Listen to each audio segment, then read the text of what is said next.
sa school, guys. Ano ko yan, nagbabantay kasi duty ko nga pala ngayon. Pero ito, as usual, para lang din ako nagtatambay kasi nga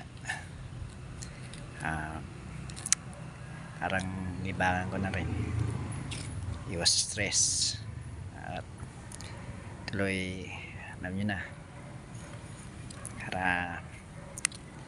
sabi nga nila, life must go on.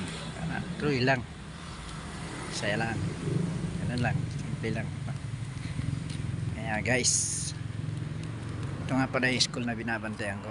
Okay, ito siya, tingin nyo. So ako po yung guard dito ngayon, naka duty. Yan po. Yan, tingnan nyo guys, habang hawak ko itong cellphone ko at nagbibideo. Live po to, wala pong filter to. Ako lang po talaga to, wala pong filter. So hindi ko po na-edit, parang ano po to, live na video. So kung meron man balak tayong pag-usapan ngayon, yung sana yung sinasabi ko yung mga tungkol sa mga content creator. Kasi may mga content creator, ilaw po muna tayo, mga content creator na ay nako, di mo maintindihan. Gustuhan lang makakuha ng views, million views. Ako parang hindi ko naman kailangan na mag content or ano, kasi parang sabi ko nga, ibangan ko lang.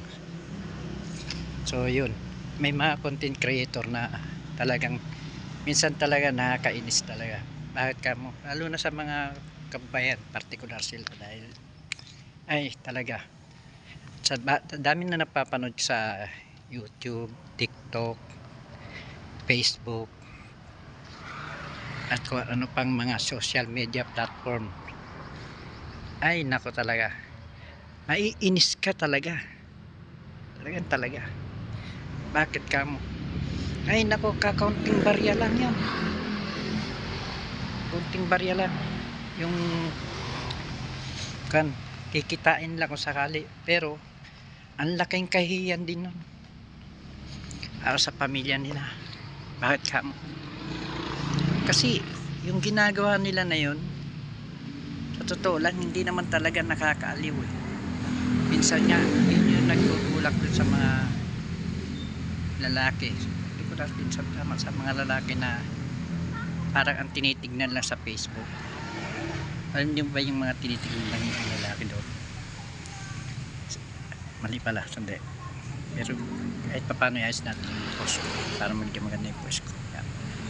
Yung mga pwede nilang masilip, okay, sabihin ko naman ipokrito ako. Hindi ako amin na may bagay din na parang gusto makita ng lalaki, pero sa isang banda, kung matino ka, kukontra yung isip mo eh. Maglalaban yung isip mo at saka yung prinsipyo. So sa akin lumalaban yung isip ko kasi parang hindi rin naman maganda sa isang banda na pagnasaan ng bawat babae, di ba? Di ba, hindi rin maganda yun. Para sa akin naman kasi dapat igalang na sila eh, mahal, diba? Hindi dapat mga parang nababastos. Pero minsan, ay naku, kasalanan din naman nila kung bakit sila nababastos. Bakit kailangan ba nilang gawin yung mga ganung bagay? Oh my gosh, what is, I don't know what is the meaning, or what, I don't know what is, hindi ko alam kung paano ko sasabihin na term tungkol doon, kung anong term ang pwede kong gamitin. Oh shock talaga, promise. Pero sabi ko lang, minsan ayusin lang. Okay, sa susunod na naman mga guys, susunod naman tayo magkaroon ng mga talakayan, topic tungkol sa mga iba't ibang klase ng pagko-content. Nga pala si SG